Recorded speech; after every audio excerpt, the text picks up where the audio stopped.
the correct texture, use your hands to mold it into a small cob. You will need to rest your dough for at least 30 minutes before you roll it out. Generally, pasta is made with a pasta machine. Take your dough and press it into a small disc. Feed it into the pasta roller, then fold it back onto itself and repeat.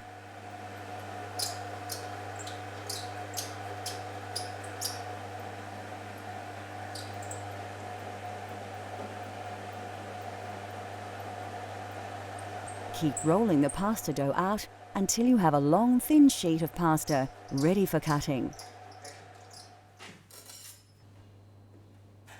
Now, add your chosen pasta cutter to the pasta machine. Lightly dust your rolled dough with a little semolina and carefully slice your pasta. Once cut, dust your fresh pasta with semolina and put it aside for later. We'll cook our fresh pasta in a fettuccine al funghi later in the show.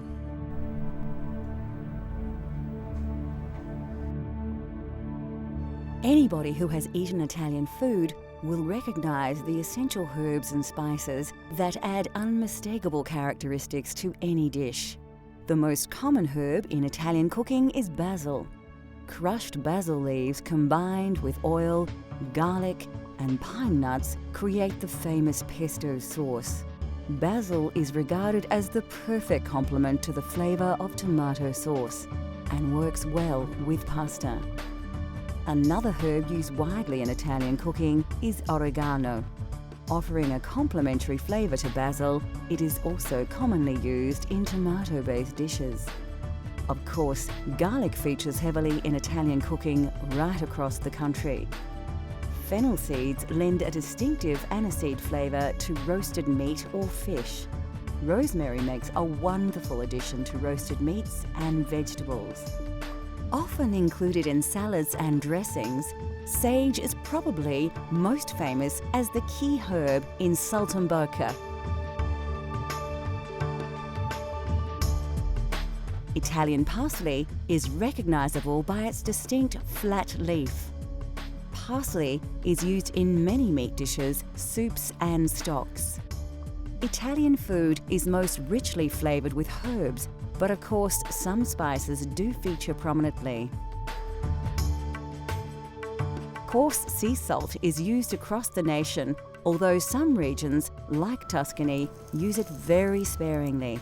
Fresh dried black peppercorns, saffron and coriander feature prominently. Nutmeg is used in savoury dishes and desserts, and vanilla is a popular dessert spice. Ginger is rarely used in Italy, although it is very popular in the Apulia and Basilicata regions, showing just how diverse the cultural flavours of Italy are. Still to come on Cultural Flavours, Italy. We turn our freshly made pasta into a delicious mushroom taste sensation, and we discover the secret of making perfect, authentic Italian coffee. In Italy, wild mushrooms have always been a favourite part of the local cuisine. With mushrooms available everywhere, anybody can make this dish at home. You may even want to splash out on a famously expensive ingredient. The mushrooms have got a beautiful aroma, so they're able to put them in all sorts of dishes. They might cook it up as an omelette for the younger family, or pop it into another slow cooked meal so that it can be used in very many different ways. They'll actually even put them into some sort of cheese, especially the truffles, so that they can continue to have the truffles mature in their lovely cheese.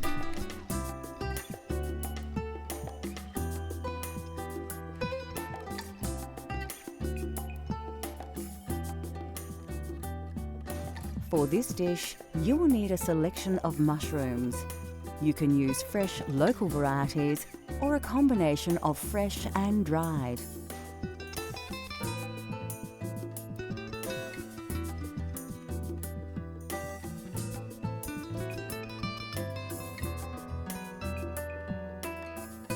You will also need a dash of olive oil and some dry vermouth. First, take your Italian parsley and chop it finely. It's important to use fresh parsley in your pasta dishes, as the dried alternative can lack flavour. Put it aside, as you will need to add it to your dish much later. The next step is to slice your mushrooms. The trick here is to try and keep the size uniform so they cook evenly.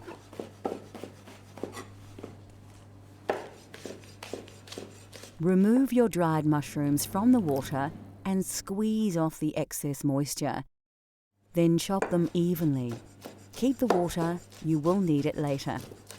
Take the stalk of celery and remove the leaves.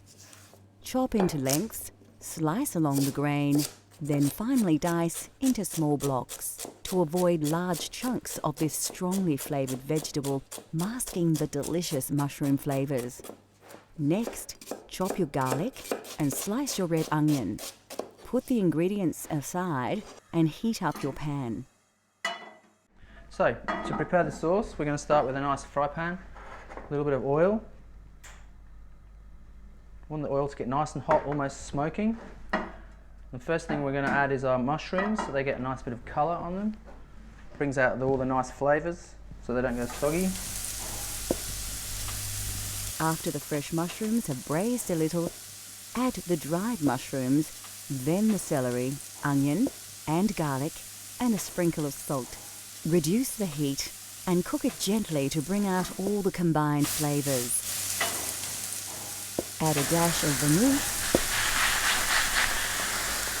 and some of the liquid stock you had the dried mushrooms in, and your Italian sauce will be taking shape. Next, add the butter and cook on a gentle heat with the juices. When the butter emulsifies, it will produce a nice rich sauce. Finally, add your chopped Italian parsley and stir it right through the sauce. Then set it aside to rest while you cook your pasta. Put your heavily salted water on the boil. Ensure that it is a strong, rolling boil before adding the fresh pasta you prepared earlier. Stir it around a little to prevent the pasta from sticking together. Fresh pasta won't take long to cook, about 3 to 5 minutes. Drain your pasta in a colander and put your sauce back on the heat. Make sure it is very shiny. You can add more stock or butter to get your sauce to the desired consistency. Add your drained pasta to the sauce in the pan and stir through. Make sure you have covered the pasta entirely with your mushroom sauce. Then you are ready to serve. Grate some Parmigiano Reggiano, commonly known as Parmesan cheese, over the dish. Just enough to give it some bite and some extra saltiness, but not so much it causes the dish to go gluggy. Finally, if you have them, shave some black truffle over the dish just before serving. Now, enjoy your authentic fettuccine al funghi.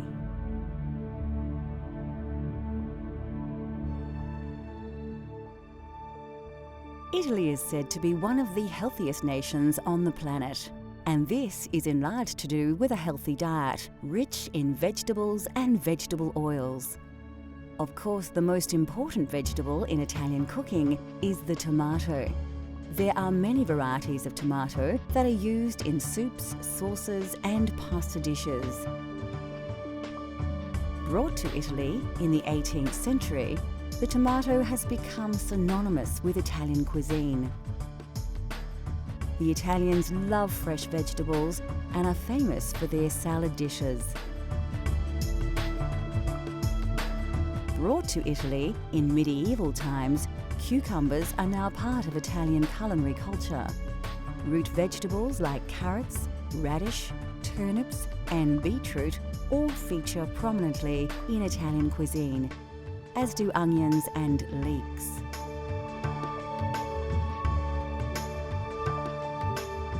Cabbages, cauliflowers, spinach and rhubarb are also part of the Italian diet. Squash and pumpkins are often used as an accompaniment. Bell peppers and potatoes also have become part of Italian food culture. Melons, like cantaloupes named after the town of the same name near Rome, are often presented as a dessert. Asparagus is a common ingredient in many Italian dishes. Mushrooms are highly regarded in Italian cuisine, especially in the provinces in and around Tuscany.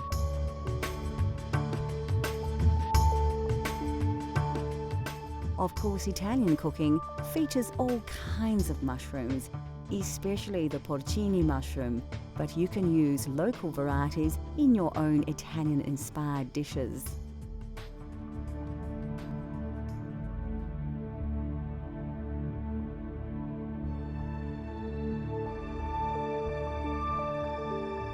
Coffee originated in the highlands of Ethiopia and quickly spread across the Islamic world during the Middle Ages. It was only introduced to Europe via Italy as late as the 16th century by Venetian merchants who had been trading with Muslims from the East. Yet, we must thank Italians for defining coffee culture as we know it today.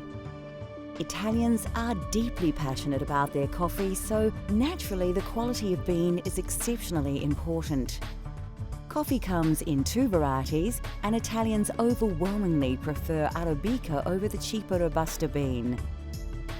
Roasting beans changes their colour, taste, smell, and Italians enjoy a full roast bean, which are rich brown in colour and have a slightly oily surface.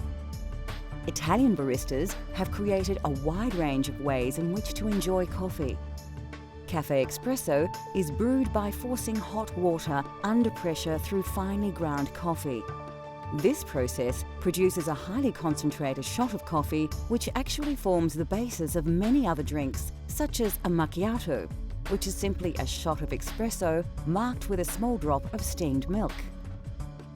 The most well-known Italian-style coffee is, of course, the cappuccino, and this cultural flavour of Italy has become increasingly popular right across the globe. Cafe latte is usually drunk at breakfast time, made with a full glass of steamed milk and a shot of espresso. This wholesome drink provides the perfect start to the day for many Italians. Coffee is drunk in a variety of ways, but generally speaking, Italians only add milk earlier in the day. With the exception of breakfast, coffee is rarely served alone and is usually enjoyed after a meal. The drinks, the roasting styles, barista techniques, and the popular social aspects of drinking coffee have all been heavily influenced by Italy's love of the coffee bean. Next on Cultural Flavours, Italy. We explore a famous Tuscan twice-baked biscuit and its accompaniment and discover how to serve this delicious Italian treat.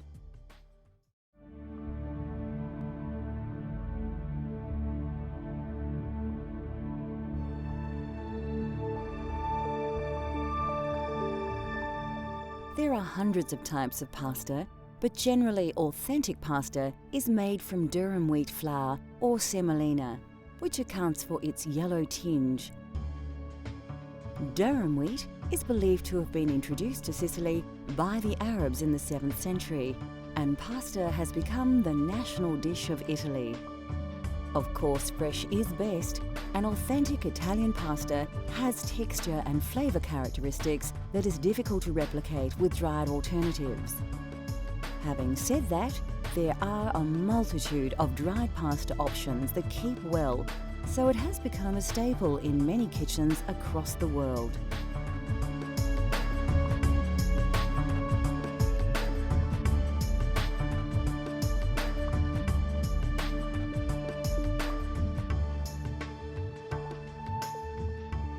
Italy produces 25% of all the olives grown globally from hundreds of varieties of olive tree.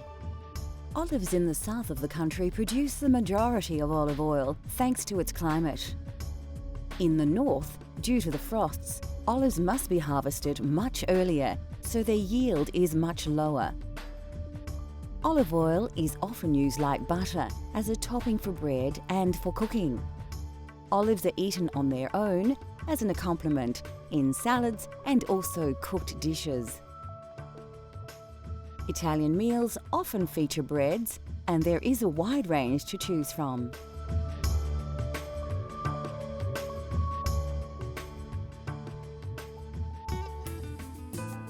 Italian food is rich with tradition, and there are few foods more traditional than biscotti. Tuscany, they love their biscotti. So they'll go to the local market and they'll get their flour and their sugar and the nuts, whatever nuts mum wants to use that might be in season, and they'll go home and there it will be in their beautiful kitchen, and they'll start mixing the flour, the eggs, the butter, the nuts, and then they'll roll and then they'll bake. And then with the biscotti, they need to slice them again, and then they'll need to rebake, so it's the double baked biscuit. That process, of course, brings the family together because it takes quite a long time for them to be able to do that. And then more especially, those biscotti are shared with their family and their friends. And because they are so hot and so crisp, they'll be able to share them for the rest of the week.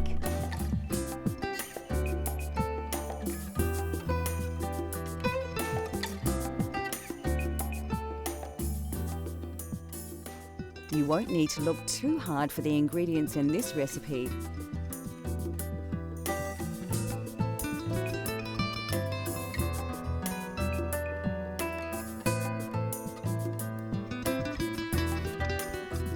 Place your butter in a bowl and add your caster sugar. Mix the ingredients with a spatula until you have a consistency like this. The technique here has more than a few similarities with pasta preparation. So, just like making pasta dough, add your first egg and mix it into the sugar and butter. Work the ingredients together to achieve a smooth paste. Do the same with all the eggs until you have a fairly liquid, smooth and even paste. The next step is to add your flour, but only a little, and mix it through. Just like the pasta, you don't want to add all the flour at once. This technique ensures you have a lump-free mixture. As you add the flour, it develops a more dough-like texture, but still a liquid. This is the time to add the other ingredients. Put your lemon zest and nuts in and give it a little stir. You'll soon realize that mixing with the spatula is no longer an option, and you will have to get your hands in. If your dough is still very sticky, add a little more flour until you can comfortably pick up the mixture without it falling and drooping from your hands. Take an oven tray and line with grease-proof paper. Place your biscotti dough, stretched out a little, on the tray, and now you are ready to place it in your 180 degrees Celsius preheated oven. Bake for about 25 minutes, or till firm. Remove the biscotti from the oven and allow to cool.